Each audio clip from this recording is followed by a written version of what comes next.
Bem-vindo à Terra, cidadão do céu.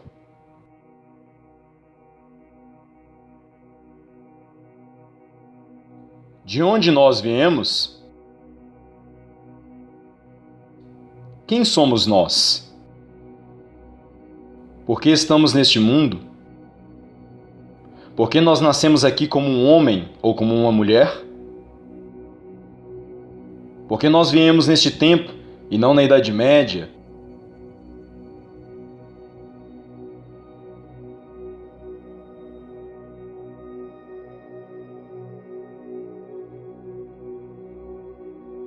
Nos dias de Noé?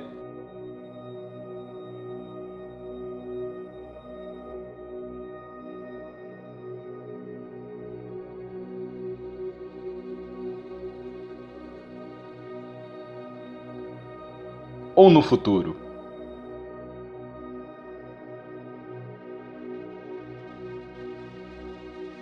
Porque nós nascemos numa determinada região?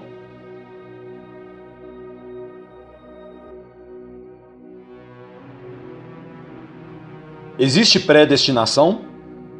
E vida após morte? Essas perguntas permeiam a humanidade há séculos.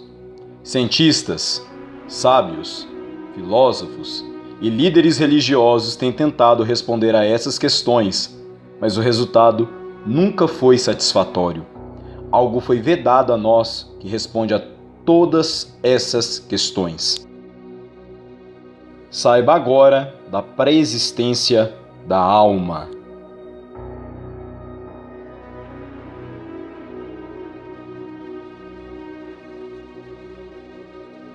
Vamos explicar quem somos, de onde nós viemos e para onde estamos indo. Se você vai para a ciência e pergunta para um cientista de onde nós viemos e quem somos, ele virá com a resposta decadente da evolução, onde cada vez menos pessoas acreditam nessa teoria.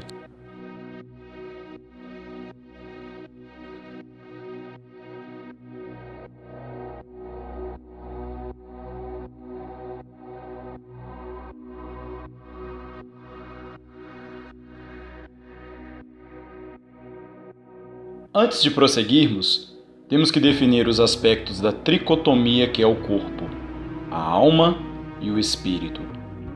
O corpo é o vestuário da alma, um estojo, um avatar de carne, sangue e ossos. A carne é o homem temporário. A nossa verdadeira identidade é que somos um espírito revestido de carne. O corpo é a parte material e perecível do ser humano, que cessa de existir com o fenômeno da morte. Porque também nós, os que estamos neste tabernáculo, gememos carregados. Não porque queremos ser despidos, mas revestidos para que o mortal seja absorvido pela vida. 2 Coríntios 5:4. O corpo é a mais alta tecnologia que leva um espírito. O sangue é o responsável pelos sais minerais para a eletricidade, e essa produz ondas sonoras e o biocampo magnético, a frequência cardíaca e toda a condutividade elétrica para o corpo.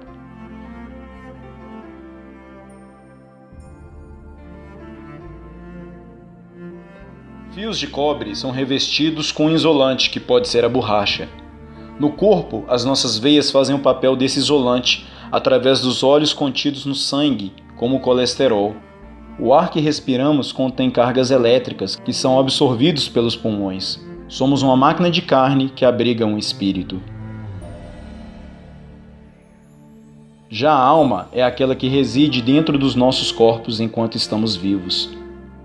Nas versões originais em hebraico do Velho Testamento, existem algumas palavras que são empregadas para se referir à ideia de alma, sendo que a mais comum delas, repetidas mais de 750 vezes, é nefesh. Já no Novo Testamento, as palavras em grego que transmitem esse significado é psique. No Velho Testamento, os vocábulos do hebraico que são traduzidos como alma remetem à ideia de ser vivo, de criatura na qual existe vida, seja ela física ou mental. Algo parecido acontece no Novo Testamento, onde as palavras em grego que se referem à mesma ideia também têm significado de vida.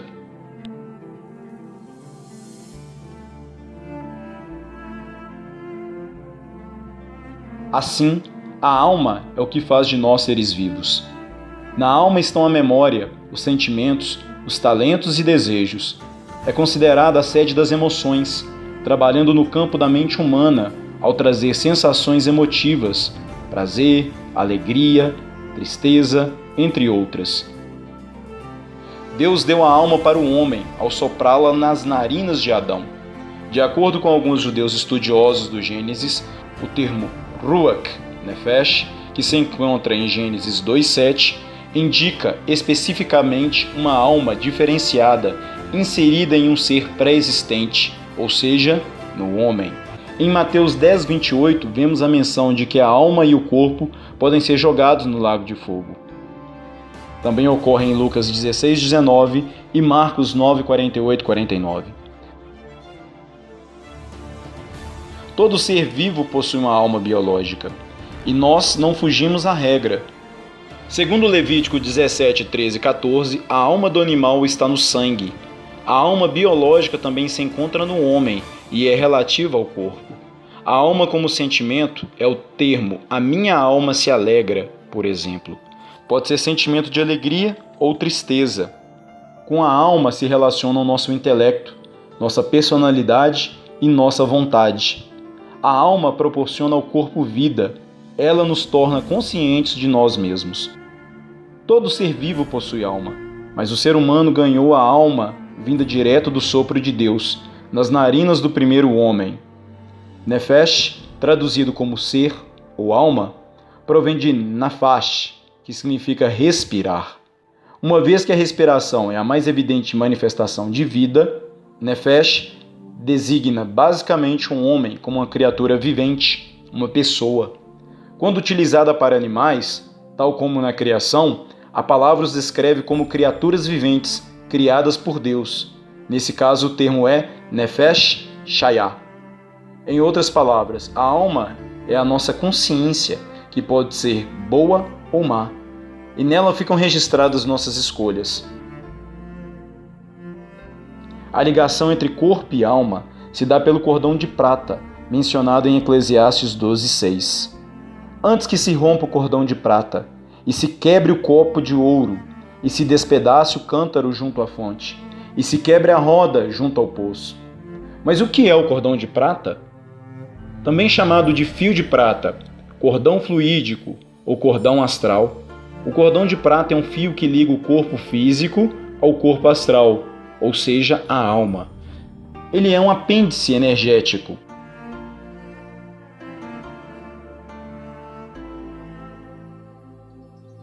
Ele também conduz energias do corpo físico para o psicossoma, ou seja, a alma, criando um circuito energético de ida e volta, como um cabo USB que liga o computador a um HD externo. Quando o cordão de prata se rompe, ocorre o desencarne do espírito, ou seja, a desconexão, o desligamento entre corpo, alma e espírito, liberando uma grande quantidade de energia.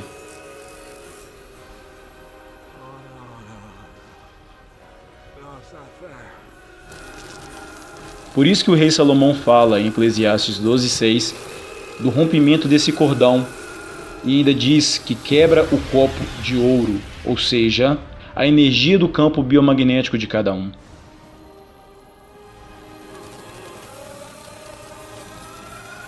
Claramente Salomão usa essas passagens para relatar o momento da morte, o momento da separação das naturezas humanas.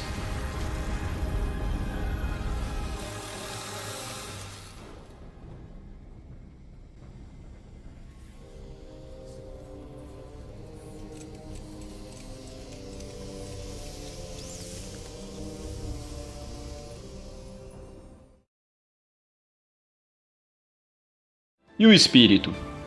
Bem, essa é a ligação com Deus. O corpo espiritual ou espírito é a parte que possui ligação com as coisas espirituais ou com o mundo espiritual. Nenhum ser vivo além do homem possui o espírito. O termo ruach, que pode significar sopro ou vento, indica o corpo espiritual. Sendo assim, o espírito também foi insuflado nas narinas do primeiro ser humano. Este termo ruach do Antigo Testamento é que aparece traduzido como espírito, refere-se à energizante centelha de vida, que é essencial à existência de um indivíduo. É um termo que representa a energia divina, ou princípio vital, que anima os seres humanos. Ruach ocorre 377 vezes no Antigo Testamento, e com maior frequência é traduzido como espírito, vento ou fôlego. O Ruach abandona o corpo por ocasião da morte, Salmo 146:4, que é a pneuma neste caso.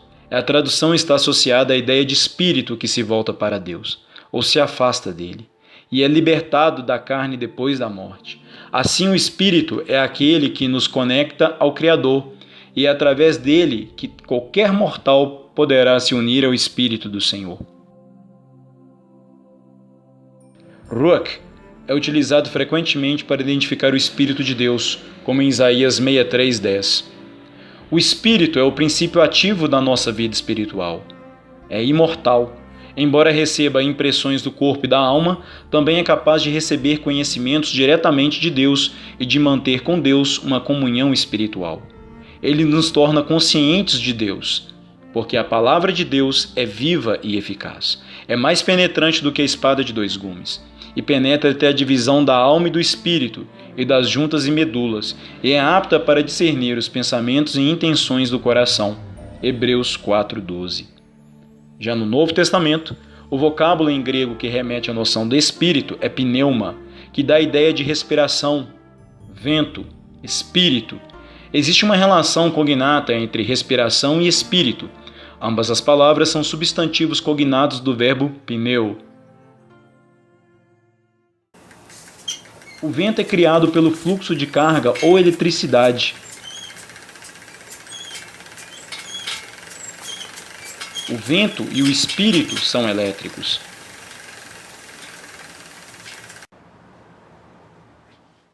O espírito é a eletricidade que cria a vida. Somos seres elétricos com neurônios e sinapses, disparando em um campo elétrico, criando vida. Nosso corpo é uma bateria eletroquímica. A eletricidade e a energia espiritual são de uma energia vibracional muito semelhante e, portanto, é muito fácil para que os espíritos malignos afetarem ou manipularem equipamentos elétricos em comparação com a enorme energia necessária para mover um objeto. Em João 20:22 diz: E, depois de dizer isso, soprou sobre eles e disse-lhes: Recebei o Espírito Santo.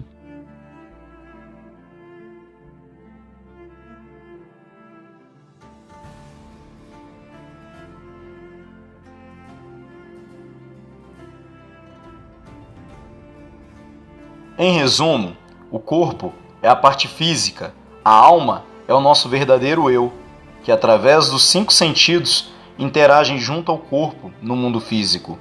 Tanto que Cristo disse que os olhos são as janelas da alma.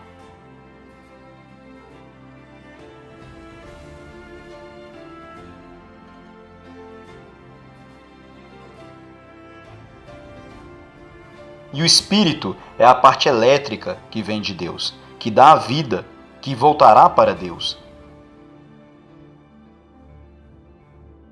Não pode haver alma sem um corpo. Para a interação no mundo físico, foi criado um corpo físico, e para a interação no mundo espiritual, o corpo espiritual.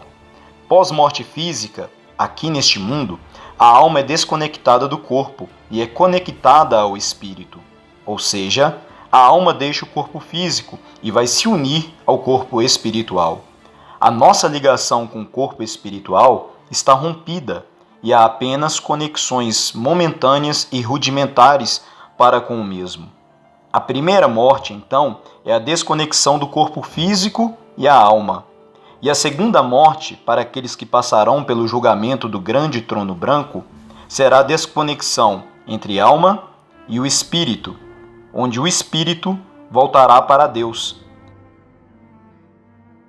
E a alma terá como destino o lago de fogo e enxofre. No primeiro vídeo da série, foi dito que estrelas armazenam cargas elétricas como capacitores. Logo se entende que o espírito é elétrico. tanto que um paciente com parada cardiorrespiratória é reanimado com choques elétricos.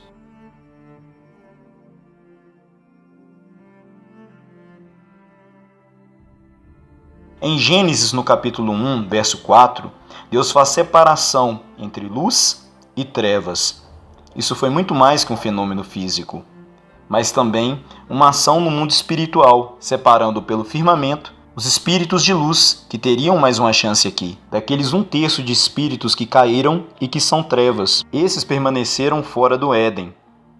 Deus originalmente depositou os espíritos nas estrelas no firmamento. Então esses espíritos, se justificados e aptos nesse teste aqui, ao morrerem regressam para as mesmas, cada um para a sua estrela de origem, conforme a sua constelação zodiacal, aguardando a ressurreição.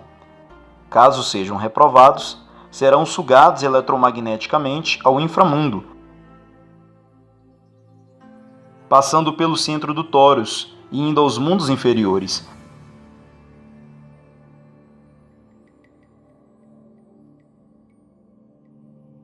Aquilo que na cultura israelita era conhecido como Sheol, e na cultura maia, Xibalbá. Isso também era entendido pelos gregos, através do Geena, entre outros inúmeros povos antigos.